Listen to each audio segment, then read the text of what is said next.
Hello everyone, कैसे हैं आप सभी। आइए आज हम सॉल्व करते हैं इंडियन कंट्रैक्ट एक्ट के एमसीक्यू क्वेश्चंस। तो चलिए स्टार्ट करते हैं। फर्स्ट क्वेश्चन क्या है, which of the following sections of Indian contract act 1872 defines consideration. Consideration किस सेक्शन में डिफाइंड है कंट्रैक्ट एक्ट के। मैंने आप लोग को बताया हुआ था कि एलएलएम एंट्रेंस के पर्पज़ के लिए आपको डेफिनीशन याद हो या ना हो, लेकिन कौन सा टर्म्स किस सेक्शन के किस क्लॉज में डिफाइंड है ये याद होना बहुत ज़रूरी है। सभी टू में डिफाइंड है, लेकिन किस किस क्लॉज में डिफाइंड है ये याद होना बहुत ज़रूरी है। तो बताइए कंसीडरेशन कहाँ डिफाइंड है। बिल्कुल सही, ये बहुत ही आसान है, आप सबको पता है। कंसीडरेशन डिफाइंड है 2D में, तो इसका आंसर डी हो गया, 2D। नेक्स्ट क्वेश्चन हो गया, the following rules as to consideration is to. Consideration के रिगार्डिंग इनमें से कौन सा रूल सही है, कौन सा सही है ये सिलेक्ट करना है। पहला दिया इट मस्ट बी एडिक्वेट, दूसरा must move at the desire of the promisor, फिर है इट मस्ट बी प्रेजेंट और फ्यूचर, फिर लास्ट है it must move at the desire of the promisee. देखिए पहला है it must B adequate. Consideration adequate हो ये जरूरी नहीं है, कंसीडरेशन इनएडिक्वेट भी हो सकता है। Adequacy of consideration is not required. तीसरा डिवाइड मस्ट बी प्रेजेंट और फ्यूचर। कंसीडरेशन प्रेजेंट फ्यूचर तो हो सकता है, लेकिन पास्ट भी हो सकता है, तो जरूरी नहीं है कि प्रेजेंट और फ्यूचर ही हो बस। Last divide must move at the desire of the promisee, बिल्कुल भी गलत है। क्या सही होना चाहिए, जो बी है, must move at the desire of the promisor. Promisor के डिजायर पे मूव करता है कंसीडरेशन, तो करेक्ट आंसर इसमें हो गया बी। नेक्स्ट है under the Indian contract act consideration may proceed from the promisee, may proceed from any other person, both 1 and 2, neither 1 or 2। ये बहुत ही आसान है, मैंने आप लोग को सब ये बताया भी हुआ था। चलिए आप लोग इसका आंसर दीजिए। बहुत बढ़िया, कई लोग इसका सही आंसर कर रहे हैं। Very good very good. देखिए कंसीडरेशन में प्रोसीड फ्रॉम द प्रोमिसी और एनी अदर पर्सन। इंडिया में doctrine of privity of consideration is not applicable. India में कंसीडरेशन प्रोवाइड कर सकता है प्रोमिसी भी या एनी अदर पर्सन, इसलिए करेक्ट आंसर सी हो जाएगा, बोथ 1 and 2। नेक्स्ट क्वेश्चन है which of the statements as to consideration is not correct. मतलब कौन सा स्टेटमेंट करेक्ट नहीं है। पहला दिया हुआ है it may be past also, consideration past भी हो सकता है, ये तो करेक्ट है। दूसरा दिया it need not be adequate, consideration adequate वैसे जरूरी नहीं है, ये भी सही है। तीसरा दिया stranger to it can not sue, stranger sue नहीं कर सकता है। और लास्ट दिया इट मस्ट बी रियल, देखिए रियल भी होना चाहिए, भी सही है, लेकिन सी सही नहीं है, क्योंकि इंडिया में अभी मैंने बताया doctrine of privity of consideration is not applicable, so stranger to it can sue, इसलिए सी इज इनकरेक्ट। क्वेश्चन भी था इसमें से कौन सा स्टेटमेंट इज नॉट करेक्ट, यानी सी हो गया। नेक्स्ट क्वेश्चन है कंसीडरेशन मीन्स, कंसीडरेशन का क्या मतलब है। Must have some value in the eyes of law, must be real, must be illusory, and D है ऑल आर करेक्ट। देखिए बहुत ही आसान क्वेश्चन है, सभी इसका सही जवाब दे रहे हैं, सभी के सभी। क्या आंसर हो जाएगा इसका, डी हो जाएगा, ऑल आर करेक्ट, क्योंकि कंसीडरेशन की कुछ ना कुछ वैल्यू होनी चाहिए इन द आइज ऑफ लॉ, इसलिए ये तो सही है ही। और एडिक्वेसी जरूरी नहीं है, लेकिन कुछ ना कुछ वैल्यू होनी चाहिए। एंड बी है मस्ट बी रियल, बिल्कुल भी रियल होना चाहिए, और इल्यूजरी नहीं होना चाहिए, यानी D all are correct. Next है which of the following is correct, इनमें से कौन सही है। Past consideration is no consideration, ये गलत दिया हुआ है, क्योंकि past consideration is also valid consideration. B दिया हुआ है consideration can be past present और फ्यूचर, ये सही है। सी दिया हुआ है consideration can only be present, बिल्कुल भी नहीं। Consideration can only be future, बिल्कुल भी नहीं, यानी ओनली करेक्ट आंसर हो गया बी, जो आप सभी ने लिखा है। कंसीडरेशन पास्ट भी हो सकता है, प्रेजेंट भी हो सकता है, और फ्यूचर भी हो सकता है, इसलिए करेक्ट आंसर बी है। क्वेश्चन है which one of the following is not essential for a consideration. Consideration के लिए इनमें से कौन सा एसेंशियल नहीं है। पहला दिया it must be given at the desire of the promisor, दूसरा वैल्यूएबल, लॉफुल, एडिक्वेट। देखिए पहला तो बिल्कुल भी जरूरी है, क्योंकि प्रोमिसर के डिजायर पे दिया जाना चाहिए। दूसरा valuable, consideration must have some value in the eye of law, दूसरा भी सही है। Consideration must be lawful, unlawful consideration contract को वाइड बना देता है। और लास्ट दिया adequate, adequacy of consideration is not required, तो डी जो है वो एसेंशियल नहीं है। आप सब ने सही आंसर दिया है, D is the correct answer.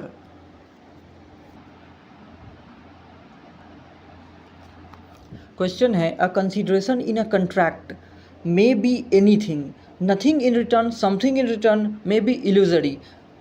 देखिए कंसीडरेशन जो होता है कंट्रैक्ट में इज समथिंग इन रिटर्न होता है, समथिंग इन रिटर्न, तो इसका करेक्ट आंसर हो गया सी। नेक्स्ट हो गया ए कंसिडरेशन में B past present future either 1 और 2 और 3। सभी ने करेक्ट आंसर दिया। बहुत ही आसान क्वेश्चन है, सभी को पता है। ये पास्ट भी हो सकता है कंसिडरेशन, प्रेजेंट कंसिडरेशन भी हो सकता है, फ्यूचर कंसिडरेशन भी हो सकता है। यानी करेक्ट आंसर हो गया डी, 1 2 और 3 तीनों। नेक्स्ट हो गया an essential feature of A consideration is that. Consideration का इनमें से कौन सा एसेंशियल फीचर है? पहला दिया इट मस्ट बी कैश, ये कैश में होना चाहिए कंसिडरेशन। दूसरा it must be given by the promisee alone, बस प्रोमिसी द्वारा दिया जाना चाहिए। It must B at the request of the promisor, promisor के रिक्वेस्ट पे दिया जाना चाहिए। It must be in kind.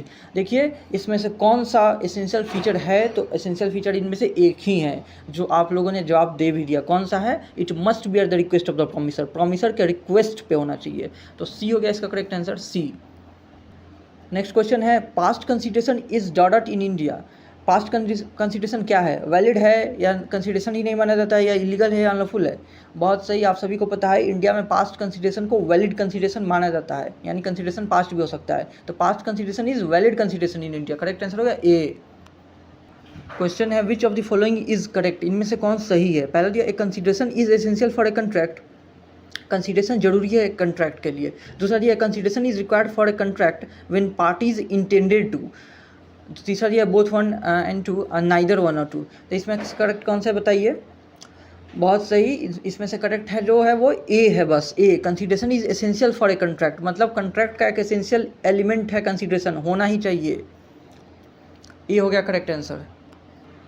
Next question हो गया if A renders some service to B at B's desired and after a month B promises to compensate A for the service rendered to him. It is a, ये किस तरह का consideration की बात कर रहा है? Past consideration, present consideration, future consideration, not a consideration at all. बहुत ही आसान है, आप सबने जवाब दे दिया। ये पास्ट कंसिडरेशन की बात कर रहा है। कैसे? पास्ट में। नेक्स्ट क्वेश्चन है an agreement not enforceable by law is said to be. ऐसा एग्रीमेंट जो लॉ द्वारा इन्फोर्सिबल नहीं है उसे क्या कहते हैं? वेरी वेरी इजी क्वेश्चन, सभी को इसका आंसर पता है। जो एग्रीमेंट इन्फोर्सिबल नहीं होता है लॉ के द्वारा उसे वॉइड एग्रीमेंट कहते हैं। इसलिए करेक्ट आंसर हो गया ए, वॉइड एग्रीमेंट। नेक्स्ट हो गया every promise and every set of promises forming the consideration for each other is. देखिए एक डिफिनीसन है ये, बेड एक्ट में इन्हीं शब्दों में डिफाइन किया गया है। अब किस टर्म को डिफाइन किया गया है आप बताइए? बहुत सही, आप सबको पता है ये एग्रीमेंट का डिफिनीसन है। एग्रीमेंट का डिफिनीसन क्या है? Every promise and every set of promises forming the consideration for each other. तो करेक्ट आंसर हो गया ए, एग्रीमेंट। नेक्स्ट हो गया a word agreement means. Word agreement का मतलब क्या है? Agreement not enforceable by law, agreement illegal in nature, agreement not enforceable in a court of law, agreement violating legal procedure. तो word agreement का क्या मतलब हो गया? बहुत ही आसान है, सभी ने सही जवाब दिया। पहला हो गया agreement not enforceable by law, वो वैसा एग्रीमेंट जो कि लॉ द्वारा इन्फोर्सिबल नहीं है उसी को वर्ड एग्रीमेंट कहेंगे। ये हो गया। नेक्स्ट हो गया an agreement not enforceable by law is said to be void. ये किस सेक्शन में डिफाइंड है? DEFG। बताइए किस सेक्शन में डिफाइंड है?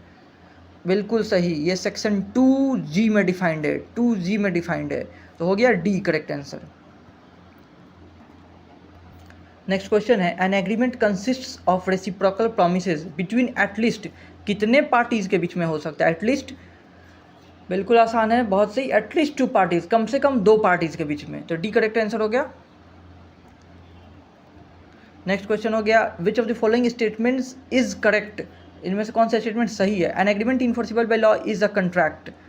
दूसरा दिया हुआ है every promise and every set of promise forming the consideration of for each other is an agreement. ये भी सही, एग्रीमेंट का डिफिनीशन दिया हुआ है। All agreement enforceable by law and are contracts and valid but all agreements are not enforceable by law. ये सारे के सारे ही सही स्टेटमेंट दिए गए, यानी all of the above correct हो जाएगा। आप सबने लिख भी दिया all of the above, D correct हो गया।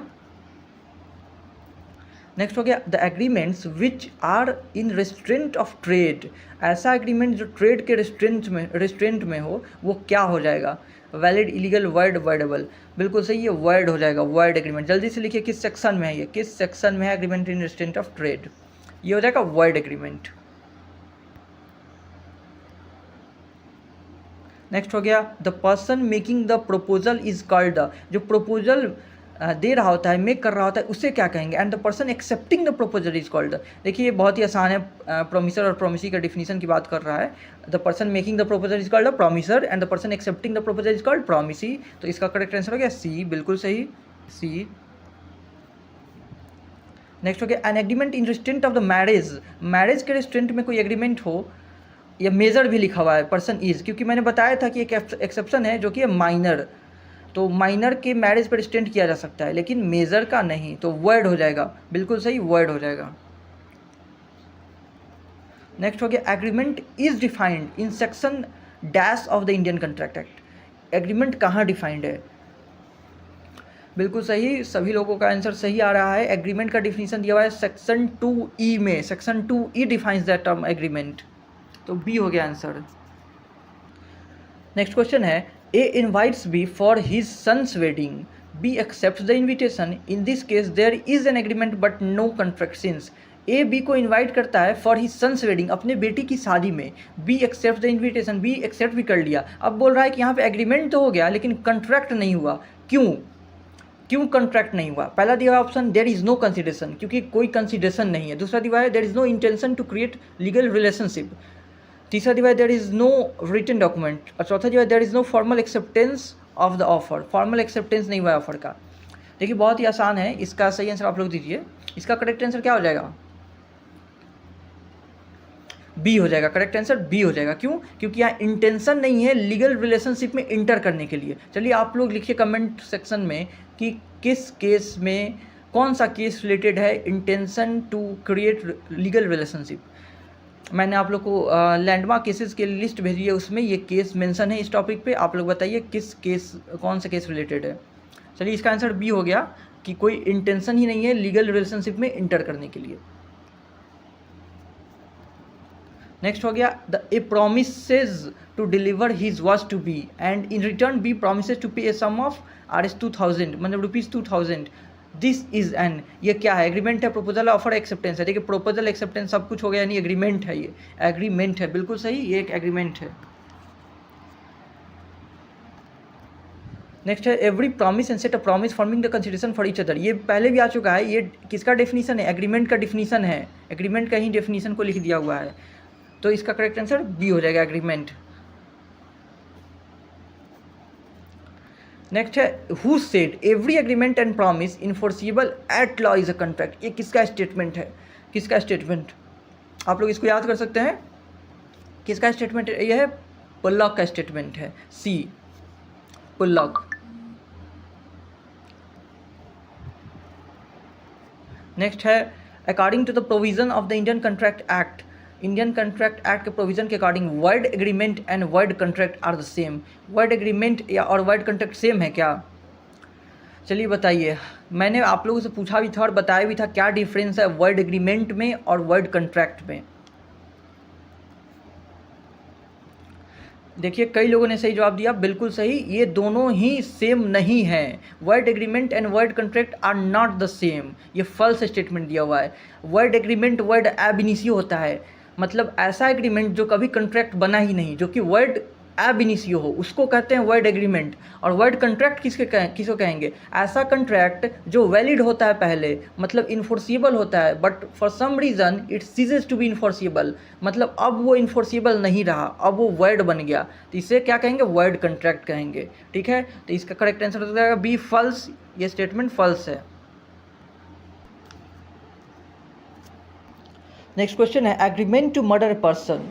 किसी पर्सन का मर्डर करने के लिए जो एग्रीमेंट होगा वो क्या होगा? Can not be enforceable by law, is valid in law, is invalid for want of consideration, has no consensus ad idem. इस मैगजिम का मतलब मैंने आप लोग को बताया था, आप लोग ये मतलब ही बता दीजिए कि इस मैगजिम का क्या मतलब है और एग्जैक्टली ये किस सेक्शन से रिलेट कर रहा है।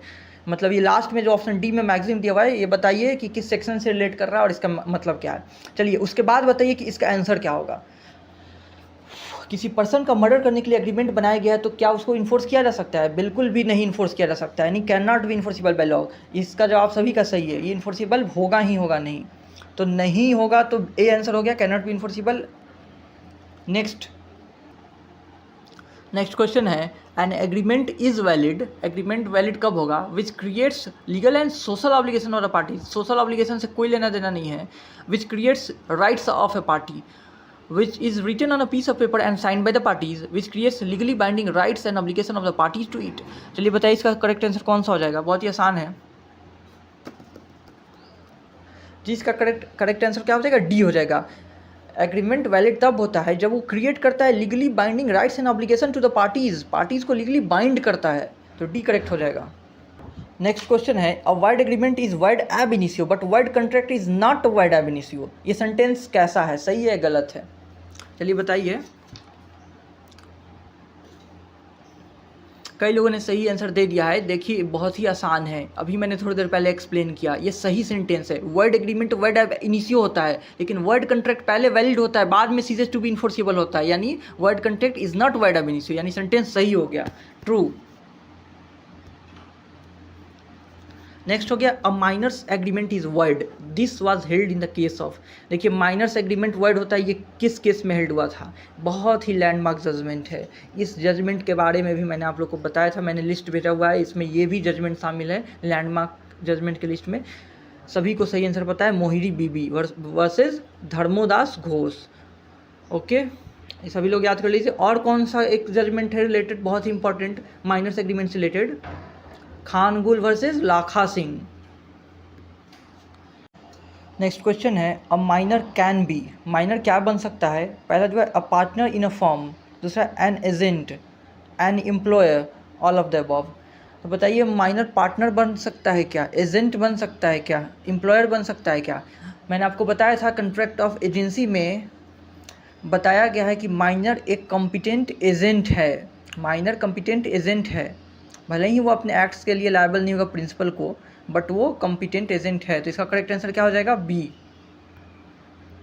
नेक्स्ट क्वेश्चन है a minor can be held personally liable, पहला दिया option for cheques issued by him, for promises made by him with other joint promises, for guarantee given by him, none of the above.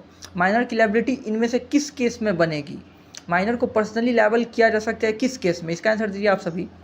देखिए सभी को सही answer पता है minor की liability के बारे में, बिल्कुल सही, किसी भी केस में नहीं, माइनर की लायबिलिटी इनमें से किसी में नहीं बनेगी, माइनर कॉम्पिटेंट ही नहीं कॉन्ट्रैक्ट करने के लिए, तो फिर लायबिलिटी कैसे राइज होगी उसकी। इसका करेक्ट आंसर हो जाएगा D, none of the above.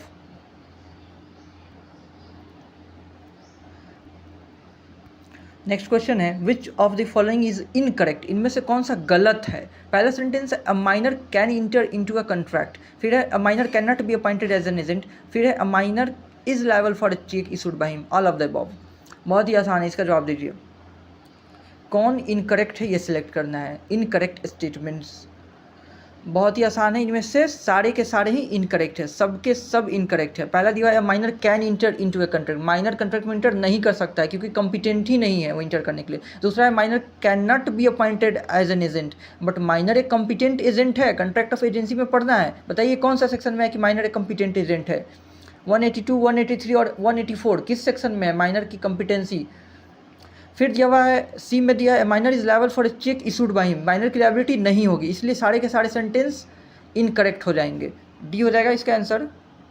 Question है a minor by misrepresenting his age borrows some money, minor ने अपने एज को मिस रिप्रेजेंट करके कुछ मनी बोरो कर लिया। फिर दिया हुआ he can be sued for fraud, उसको फ्रॉड के लिए सू किया जा सकता है, he can not be sued for fraud, नहीं किया जा सकता है sue, he is liable to return the money, he is liable to return the money on attaining majority.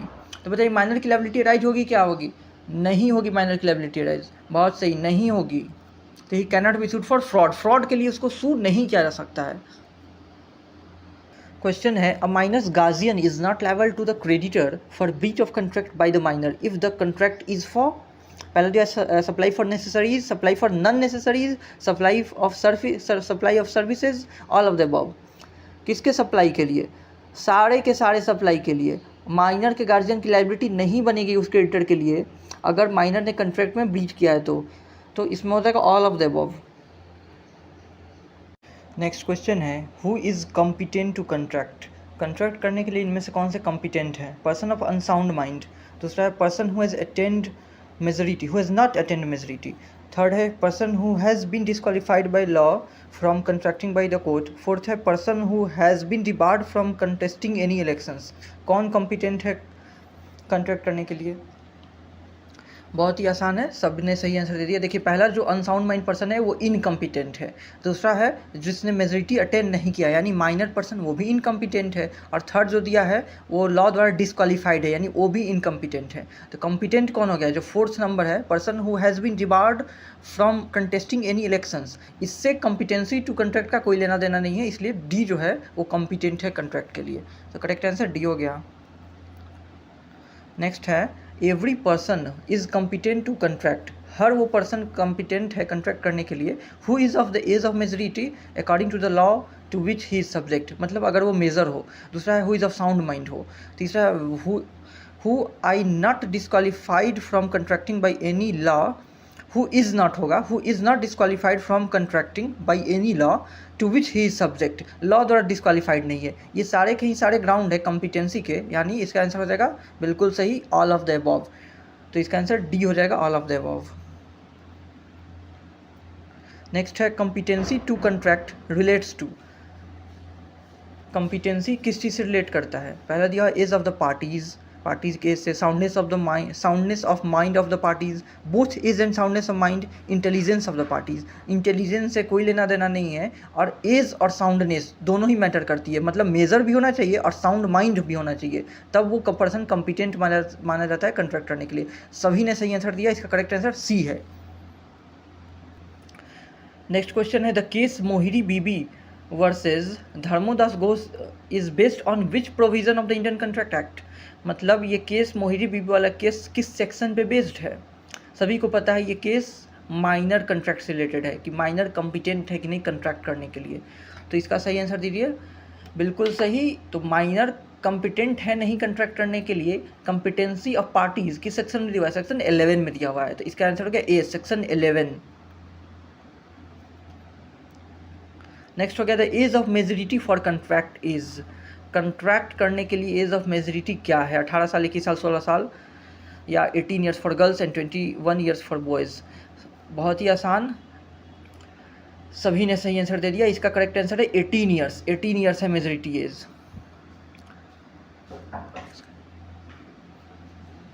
Next question हो गया ए कंट्रैक्ट विद और by a minor is a. Contract minor के साथ अगर किया जाए तो वो क्या होगा?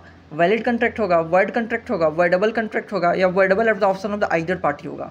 बताइए इसका करेक्ट आंसर। बहुत सही, सभी को पता है। इसका करेक्ट आंसर हो जाएगा वर्ड कंट्रैक्ट, यानी माइनर के साथ कंट्रैक्ट वर्ड हो जाता है, B void contract. Next question है Mohiri Bibi versus Dharmadas Ghosh is a case relating to. बहुत ही आसान क्वेश्चन है, सभी को पता है ये केस किस चीज़ का है? माइनर्स कंट्रैक्ट का है। तो सी हो गया correct answer, minors contract. Next हो गया an agreement with minor is void, hence minor is never allowed to enforce such agreement. B दिया हुआ है minor is allowed to enforce such agreement if it was made for his benefit. तीसरा दिया हुआ है minor is allowed always allowed to enforce such agreement, and fourth दिया है minor is allowed to enforce such contract when other party makes no objection। तो इसका correct answer क्या हो जाएगा? बिल्कुल, क्या करेक्ट आंसर है? देखिए an agreement with minor is word, अगर वर्ड है तो अलाउड नहीं किया जाएगा उसको इन्फोर्स करने के लिए। वर्ड कंट्रैक्ट का इन्फोर्समेंट कभी नहीं हो सकता है, तो never allowed to enforce such agreement, ये हो जाएगा इसका करेक्ट आंसर। नेक्स्ट हो गया in the contract act 1872 the provision about minors agreement is provided under the following. Minors agreement के रिगार्डिंग प्रोविजन किधर दिया हुआ है इंडियन कंट्रैक्ट एक्ट में? तो हमें पता है कि सेक्शन 11 में कॉम्पिटेंसी दिया हुआ है, उसी में मेंशन्ड है कि कॉम्पिटेंट पार्टीज कौन होते हैं? जो मेजर होते हैं और जो सेन होते हैं, मतलब साउंड माइंडेड पर्सन होते हैं, यानी सेक्शन 11 में दिया हुआ है, सेक्शन 11 सी। नेक्स्ट क्वेश्चन है the case of Mohiri Bibi versus Dharmodas Ghosh, 3 sentences दिए हुए हैं उसके बाद। Is the decision of supreme court of India regarding extra ordinary contract, क्या ये एक्स्ट्रा ऑर्डिनरी कंट्रैक्ट के रिगार्डिंग डिसीजन है? सेकेंड क्या है has late down that in India a miners contract is void एब इनिशियो। इसमें लेट डाउन किया गया था कि माइनर्स कंट्रैक्ट वर्ड एब इनिशियो होता है, मतलब void from the very beginning होता है। एंड थर्ड सेंटेंस दिया है has late down that a miners contract becomes valid when he attends majority. बहुत ही आसान हो गया ये भी, इसका सही आंसर दीजिए। देखिए सभी लोग इसका सही आंसर दे रहे हैं, क्या करेक्ट हो जाएगा? देखिए डी करेक्ट हो जाएगा, टू अलोन, मतलब बस दूसरा सही है। क्या सही है कि माइनर्स कंट्रैक्ट होता है वर्ड अब इनिशियो होता है, उसको कभी इन्फोर्स नहीं किया जा सकता है, फ्रॉम द वेरी बिगनिंग वो वर्ड होता है। तो सही आंसर हो गया डी। नेक्स्ट हो गया which decision has late down the principle that contract by a minor is void ab initio. देखिए माइनर कंट्रैक्ट से रिलेटेड जो इसमें लीडिंग केस है वो है बी, मोहरी बीवी वर्सेस धर्मदास को सभी को पता है, तो बी आंसर हम लोग लगाते हैं। नेक्स्ट हो गया इन द नास versus in man case the issue was, इस केस में कौन सा इशू था? किसी को इस केस का पता है, इस केस के बारे में? देखिए ये माइनस लायबिलिटी के रिगार्डिंग केस है, माइनस लायबिलिटी, तो इसका आंसर ए हो जाएगा, ए।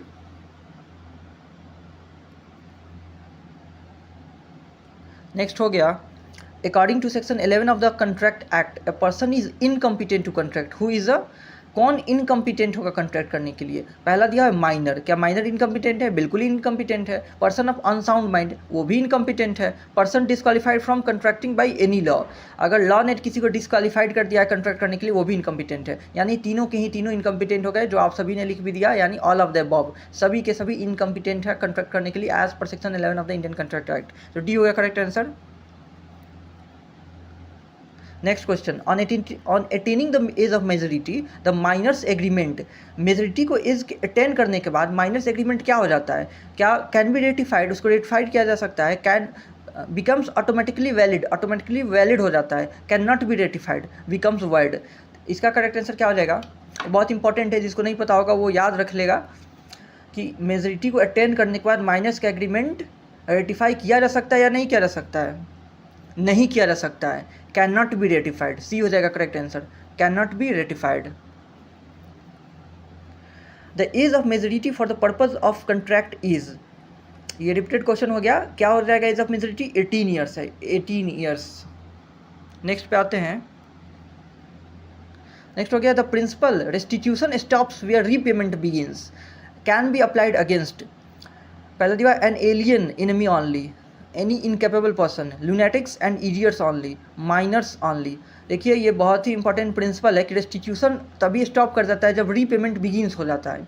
ये हम लोग जब माइनर्स कंट्रैक्ट पढ़ते हैं तो ये प्रिंसिपल के बारे में पढ़ा जाता है। तो this principle can be applied against minors only, minors, तो इसका करेक्ट आंसर हो जाएगा डी हो जाएगा, माइनर्स ओनली।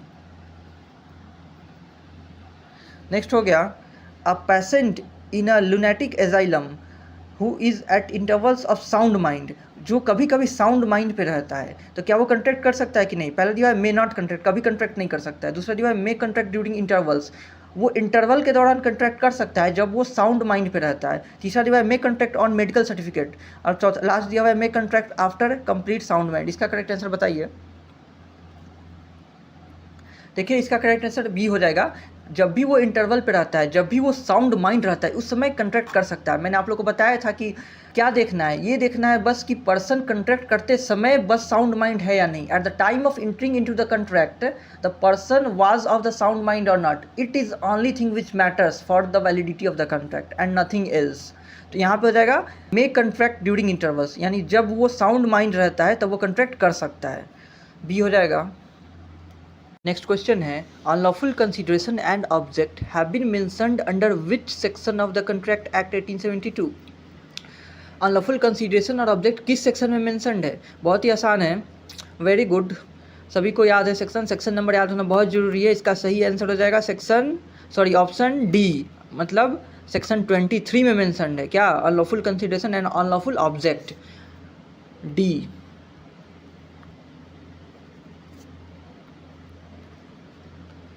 नेक्स्ट क्वेश्चन है an agreement is void if its object और कंसिडरेशन इज, एक एग्रीमेंट वर्ड होगा कब? अगर उसका ऑब्जेक्ट और कंसिडरेशन कैसा होगा? पहले दिया फॉरबिडन बाय लॉ, फिर है of such nature that if permitted it would defeat the provisions of law और इज फ्रॉडुलेंट। तीसरा दिया the court regards it as immoral और अगेंस्ट द पब्लिक पॉलिसी।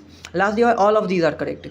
देखिए आप सेक्शन का कंटेंट पढ़ेंगे तो पता चलेगा ये सारे ही दिए हुए हैं रीज़न जब एग्रीमेंट वर्ड हो जाएगा, क्योंकि ऑब्जेक्ट और कंसीडरेशन अनलॉफुल माना जाएगा। अगर फॉरबिडन बाय लॉ है तो अनलॉफुल होगा, और अगर डिफीट करेगा प्रोविजन ऑफ लॉ या फ्रॉडुलेंट होगा तो भी वो अनलॉफुल हो जाएगा, और इमोरल होगा या अगेंस्ट पब्लिक पॉलिसी तो भी अनलॉफुल हो जाएगा। और अनलॉफुल ऑब्जेक्ट और कंसीडरेशन होता है तो एग्रीमेंट कैसा माना जाता है? एग्रीमेंट वर्ड माना जाता है, यानी all of these are correct. आप सबको पता है ये भी सही आंसर, जिसको नहीं पता है वो याद कर ले, all of these are correct. तो डी हो गया इसका। नेक्स्ट हो गया consideration and object of an agreement is unlawful if it. Consideration और ऑब्जेक्ट क्या होगा? अनलॉफुल होगा कब? पहला दिया फॉरबिडन बाय लॉ, सही है, अगर फॉरबिडन बाय लॉ होगा तो अनलॉफुल होता है। दूसरा दिया वो defeat the provision of any law, अगर प्रोविजन ऑफ लॉ डिफीट कर रहा है तो ये भी सही दिया हुआ है। आइदर 1 and 2, नाइदर 1 है। देखिए बिल्कुल आसान है, आइदर 1 और 2 हो गया। ए और बी जो दोनों दिया हुआ है वो दोनों ही ग्राउंड है अनलॉफुल होने के लिए। क्या अनलॉफुल होने के लिए? कंसीडरेशन या ऑब्जेक्ट। तो हो गया सी। नेक्स्ट हो गया consideration and object of an agreement is unlawful if it. फिर है would defeat the provision of any law, creates injury to the person, is fraudulent, all of the above. देखिए ये सारे ही ऑल ऑफ द अबव याद कर लीजिए। इसमें एक्स्ट्रा एड ऑन क्या हुआ? Creates injury to the person, अगर किसी पर्सन को इंजुरी क्रिएट कर रहा है तो भी अनलॉफुल होता है, तो all of the above. Next हो गया इलीगलिटी रेंडर्स ए कंट्रैक्ट। अगर इलीगलिटी है तो वो कंट्रैक्ट को क्या बना देता है? वर्ड बना देता है, वर्डेबल बना देता है, इलीगल बना देता है, पनिशेबल बना देता है। चलिए आप में से कई लोग सही आंसर दे रहे हैं। इलीगलिटी एक कंट्रैक्ट को क्या बनाता है? वर्ड बना देता है, ए हो जाएगा, वर्ड बना देगा। नेक्स्ट हो गया एसर्शन और रीजन दिया हुआ है। पहला एसर्शन दिया हुआ है कि all illegal agreements are void but all void agreements are not illegal. ये सेंटेंस सही है, क्योंकि सारे इलीगल एग्रीमेंट वर्ड तो होंगे लेकिन सारे वर्ड एग्रीमेंट जरूरी नहीं है कि इलीगल हों। कई सारे और रीजन्स भी होते हैं वर्डेबिलिटी के, मतलब वर्ड होने के लिए। रीजन दिया हुआ है only those agreements of which the object or consideration is unlawful are known as illegal agreement. मतलब इलीगल एग्रीमेंट को डिफाइन किया गया है कि ऐसे एग्रीमेंट जिसका ऑब्जेक्ट और कंसीडरेशन अनलॉफुल होता है वैसे एग्रीमेंट को इलीगल एग्रीमेंट कहते हैं। और हम जानते हैं कि इलीगल एग्रीमेंट क्या होते हैं? वर्ड होते हैं। तो देखिए एसर्शन ए और रीजन आर दोनों ही सही दिए हुए हैं, और रीजन आर एक्सप्लेनेशन भी है। तो इसका करेक्ट आंसर हो जाएगा ए, यानी both A and R true and R is the correct explanation of A, मतलब एसर्शन का। तो करेक्ट आंसर ए हो गया। नेक्स्ट हो गया the following agreement is lawful. इनमें से कौन सा एग्रीमेंट लॉफुल है? ये दिया हुआ है an agreement to kill Z between A and B. देखिए किल करने के लिए एग्रीमेंट अनलॉफुल हो जाएगा, लॉफुल नहीं होगा। An agreement between X and X the husband and Y the wife that X shall marry 5 times। देखिए ये भी लॉफुल नहीं होगा। सी दिया हुआ है an agreement for sale of future goods. देखिए ये वैलिड एग्रीमेंट की बात कर रहा है। डी दिया हुआ है an agreement to divide proceeds of crime equally. Crime के प्रोसीड्स को डिवाइड करने की बात की जा रही है। इसमें से बस जो लॉफुल एग्रीमेंट है वो है सी। आप सभी को पता है सी जो है वो वैलिड है, वो लॉफुल एग्रीमेंट हो जाएगा, बाकी सब अनलॉफुल हो जाएंगे। तो सी हो जाएगा करेक्ट आंसर। नेक्स्ट हो गया A agrees to pay B a teacher ₹15,000 if B passed his son in the examination. A तैयार हो जाता है कि बी जो एक शिक्षक है उसको 15,000 रुपया देगा। कब? जब वो उसके बेटे को पास कर दे एग्जाम में। बी डज सो, बी ऐसा कर भी देता है, बट ए रिफ्यूजेस टू पे द मनी, लेकिन ए बाद में पैसा देने से मना कर देता है। इन this case which one of the following gives the contract legal position agreement. मतलब क्या होगा इनमें से, आप बताइए। एग्रीमेंट को इन्फोर्स कराया जा सकता है कि नहीं? पहला दिया option the agreement is valid and enforceable. दूसरा दिया agreement is void being oppose to public policy. तीसरा दिया हुआ है the agreement is void because the object is unlawful and forbidden by law। D दिया है तो agreement is voidable at the option of B. बताइए इसका करेक्ट आंसर क्या हो जाएगा? बहुत सही, कई लोग सही आंसर दे रहे हैं। इसका करेक्ट आंसर सी हो जाएगा। The agreement is void, agreement void होगा। क्यों? क्योंकि ऑब्जेक्ट अनलॉफुल है। ऑब्जेक्ट है कि उसको पास कराना है गलत तरीके से, तो ये अनलॉफुल ऑब्जेक्ट हो गया and forbidden by law, law द्वारा फॉरबिडन है, तो ये सी हो गया करेक्ट आंसर। नेक्स्ट क्वेश्चन हो गया agreement to murder a person. किसी का मर्डर करने के लिए अगर एग्रीमेंट बनता है तो क्या उसको इन्फोर्स कराया जा सकता है क्या? बहुत ही आसान है, सभी को पता है कि ऐसे एग्रीमेंट का इन्फोर्सिबिलिटी नहीं होता है। ऐसे एग्रीमेंट को इन्फोर्स नहीं कराया जा सकता है। They can not be enforceable by law. ये हो गया करेक्ट आंसर। नेक्स्ट क्वेश्चन हो गया, A promises to obtain for B an employment in the public servant and B promises to pay ₹1000 to A, the agreement is. देखिए A promise करता है कि B के लिए वो एक नौकरी लाएगा, पब्लिक सर्विस में नौकरी लाएगा, और बी प्रॉमिस करता है कि वो उससे ए को ₹1000 देगा। ये एग्रीमेंट की इन्फोर्सिबिलिटी क्या होगी? क्या वो वैलिड होगा? क्या वो वर्डेबल हो जाएगा? क्या वो लीगल होगा? बताइए। देखिए ऐसे एग्रीमेंट वर्ड हो जाते हैं। किसी के लिए फ्रॉडुलेंटली नौकरी लाना, ये इंश्योर करना कि मैं तुम्हें नौकरी दिलवा दूंगा, ये ऐसे एग्रीमेंट वर्ड हो जाएंगे। सी। नेक्स्ट क्वेश्चन हो गया, every agreement to restraint marriage of any person other than minor is. कोई एग्रीमेंट है जो किसी पर्सन के मैरिज को रेस्ट्रेंट करता है अदर देन माइनर को छोड़कर, ऐसा एग्रीमेंट क्या होगा? सभी को पता है, बहुत ही आसान है। ऐसे एग्रीमेंट को वर्ड एग्रीमेंट बताया जाता है, वर्ड एग्रीमेंट। तो करेक्ट आंसर हो गया सी। नेक्स्ट क्वेश्चन हो गया, an agreement in restraint of marriage is. Simply same पूछ रहा है क्या कि एक एग्रीमेंट जो रेस्ट्रेंट ऑफ मैरिज है वो क्या होगा? वर्ड हो गया। सभी का सही है, वर्ड। सी हो गया फिर से। नेक्स्ट हो गया, an agreement in restraint of marriage is void if the restaurant is. देखिए एक एग्रीमेंट जो मैरिज के रेस्ट्रेंट में वो वर्ड होता है कब? अगर वो रेस्ट्रेंट किस नेचर का है? कंप्लीट है, पार्शियल है, कंप्लीट और पार्शियल, अप्रूव्ड बाय पार्टीज। बताइए इसका करेक्ट आंसर क्या हो जाएगा? रेस्ट्रेंट क्या होना चाहिए? कंप्लीट होना चाहिए कि पार्शियल होना चाहिए? देखिए कई लोग इसका सही आंसर दे रहे हैं। इसका करेक्ट आंसर हो जाएगा सी, कंप्लीट और पार्शियल। चाहे वो रेस्ट्रेंट कंप्लीट हो या पार्शियल हो, एग्रीमेंट वर्ड हो जाएगा। तो कंप्लीट और पार्शियल, सी।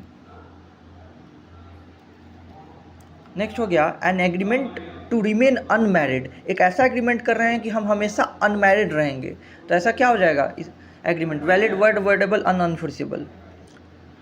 बहुत ही सही, बहुत आसान है। एक एग्रीमेंट करना कि हम जीवन भर अविवाहित रहेंगे, ऐसे एग्रीमेंट को वर्ड एग्रीमेंट कहेंगे, वर्ड एग्रीमेंट हो जाएगा। नेक्स्ट क्वेश्चन हो गया, मैरिज ब्रोकरेज कंट्रैक्ट्स आर। ऐसे कंट्रैक्ट सभी को पता है क्या होंगे? वर्ड हो जाएंगे, वर्ड। बहुत ही आसान है, ऐसे कंट्रैक्ट वर्ड माने जाते हैं। नेक्स्ट हो गया, an agreement in which a person promises for monetary consideration to procure the marriage of another is. ऐसा एग्रीमेंट क्या हो जाएगा? ये भी सिंपल है, जिसे नहीं पता वो नोट कर सकता है, ये भी वर्ड हो जाएगा। An agreement in which a person promises for monetary consideration के लिए प्रॉमिस कर रहा है to procure the marriage of another, ऐसा एग्रीमेंट वर्ड हो जाएगा। सी हो जाएगा इसका भी correct answer, void. Next question है, out of the following agreements which one is not void. इनमें से कौन सा एग्रीमेंट वर्ड नहीं है? तो पहला ऑप्शन है एग्रीमेंट विथ हैंडीकैप्ड पर्सन, फिर है agreement to restraint of marriage, wagering agreement, agreement without consideration. तो बताइए इनमें से कौन सा वर्ड नहीं है? Very good, everyone knows the answer. ये बहुत ही आसान क्वेश्चन है और सबको पता है आंसर। कौन सा वर्ड नहीं है? देखिए पहला वर्ड नहीं है, मैरिज के रेस्ट्रेंट में एग्रीमेंट वर्ड होता है, वेजरिंग एग्रीमेंट वर्ड होता है, और एग्रीमेंट विदाउट कंसिडरेशन वर्ड होता है। तो पहला जो है एग्रीमेंट विथ हैंडीकैप्ड पर्सन, यही है जो वर्ड नहीं है। तो करेक्ट आंसर हो गया ए। नेक्स्ट क्वेश्चन हो गया, A contract may be vitiated by. Contract कैसे विसिएट हो सकता है? पहले दिया fraud, mistake, frustration, undue influence. Option है only one is correct, only 1 and 2 is correct, only 1 2 3 are correct, all are correct. बताइए क्या हो गया आंसर? बहुत सही, इनमें से सबसे विसिएट हो सकता है, सारे ही fraud, mistake, frustration, undue influence. तो आंसर हो जाएगा all are correct, D, all are correct. Next question हो गया, all illegal contracts are void but all word contracts are not. देखिए फिल इन द ब्लैंक्स है, सारे इलीगल कंट्रैक्ट वर्ड होते हैं, ये बात बिल्कुल सही है। जो भी कंट्रैक्ट इलीगल हैं वो वर्ड होते हैं, but all word contracts are not. लेकिन ज़रूरी नहीं है कि सारे वर्ड कंट्रैक्ट्स क्या हो जाएं, बहुत ही आसान है, इलीगल हो जाएं। ज़रूरी नहीं है कि सारे वर्ड कंट्रैक्ट इलीगल ही हों, और भी कई तरह के कंट्रैक्ट होते हैं जो वर्ड होते हैं। वर्डेबिलिटी का कारण, मतलब वर्ड होने का कारण अकेला इलीगल होना नहीं होता है। तो इसलिए करेक्ट आंसर हो गया बी। नेक्स्ट हो गया, consider the following statements with regard to law of contract, presence of consideration. पहला दिया है presence of consideration is essential but the same should be adequate.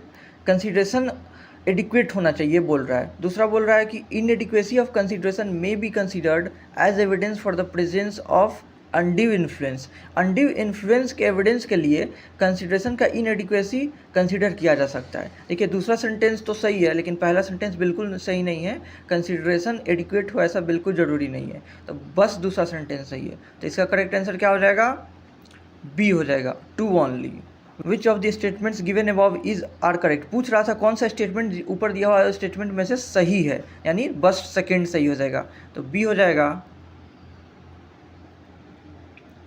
Next question हो गया, which of the following agreements is are void. इनमें से कौन agreement word है? पहला दिया हुआ है एग्रीमेंट विदाउट कंसिडरेशन, दूसरा agreement in restraint of legal proceedings, agreement affected by fraud. तो बताना है कौन सा वर्ड है। 3 ओनली, 2 ओनली, 1 2 3 ओनली, 1 and 2। देखिए पहला एग्रीमेंट विदाउट कंसिडरेशन वर्ड होगा, ये सही है। दूसरा agreement in restraint of legal proceeding वो भी वर्ड होता है, ये भी सही है। लेकिन तीसरा एग्रीमेंट इफेक्टेड बाई फ्रॉड। देखिए फ्रॉड से क्या होता है, वर्ड नहीं हो जाता है। फ्रॉड क्या कर देता है, एग्रीमेंट को वर्डेबल बना देता है। तो 1 and 2 ही ओनली केस है जिसमें वर्ड हो जाएगा। तो 1 and 2 किस में दिया हुआ है? ऑप्शन डी में दिया हुआ है। नेक्स्ट क्वेश्चन है, an act forbidden by law means. कोई एक्ट लॉ द्वारा फॉरबिडन है, इसका क्या मतलब होता है? पहला दिया हुआ है option, it is punishable by the criminal law, वो पनिशेबल है। It is prohibited by A special act, either 1 और 2, नाइदर 1 और नॉट 2। बताइए इसका। बहुत बढ़िया, आप लोग बहुत अच्छा जवाब दे रहे हैं। इसका सही आंसर बिल्कुल क्या हो जाएगा? सी हो जाएगा, सी। देखिए फॉरबिडन बाय लॉ है तो या तो पनिशेबल भी हो सकता है या प्रोहिबिटेड भी हो सकता है, तो आइदर पनिशेबल और prohibited. Correct answer is C, either 1 और 2। नेक्स्ट हो गया, if in a contract where the promises are separable from each other, one promise is legal and the other promise is illegal, the legal promise is. अगर ऐसा contract है जिसमें promise को separate किया जा सकता है और एक से ज़्यादा प्रॉमिस और उसको सेपरेट भी किया जा सकता है, मतलब अलग अलग किया जा सकता है, और एक प्रॉमिस लीगल है और दूसरा इलीगल है, तो बताइए जो लीगल पार्ट ऑफ प्रॉमिस है, मतलब जो प्रॉमिस लीगल है वो क्या हो जाएगा? इन्फोर्सिबल होगा या नहीं होगा? कई लोग इसका भी सही आंसर दे रहे हैं, जो लीगल प्रॉमिस है वो इन्फोर्सिबल होगा। देखिए इलीगल वाला वर्ड हो जाएगा और लीगल जो प्रॉमिस है वो इन्फोर्सिबल होगा, तो इसका करेक्ट आंसर ये हो जाएगा, इन्फोर्सिबल। नेक्स्ट क्वेश्चन है, a service agreement where an employee agrees that he will not serve anybody else during service period is a. देखिए एक सर्विस एग्रीमेंट है जिसमें एम्प्लॉई एग्री कर गया है कि he will not serve anybody else, वो किसी और को सर्व नहीं करेगा जब तक कि वो सर्विस पीरियड में है, तो ऐसा एग्रीमेंट क्या हो जाएगा? वैलिड हो जाएगा, वर्ड हो जाएगा, इलीगल हो जाएगा, अनलॉफुल हो जाएगा। देखिए आप में से कई लोगों ने सही जवाब दे दिया है, इसका करेक्ट आंसर ए हो जाएगा, वैलिड एग्रीमेंट। ऐसा एग्रीमेंट वैलिड एग्रीमेंट माना जाएगा, ए।